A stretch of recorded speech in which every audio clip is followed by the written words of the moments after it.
Mwanangu, yule mtoto alikuwa analia sana mchana. Sijui ana tatizo gani. Sawa.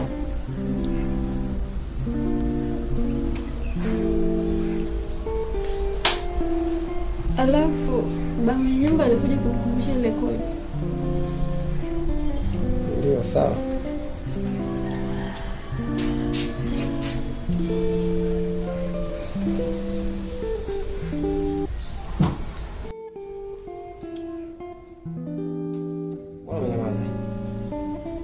Hapana.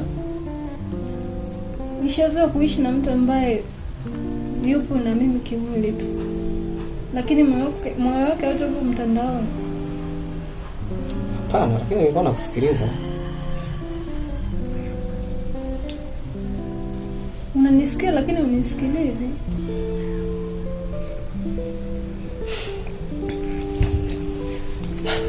Basi nisamehe.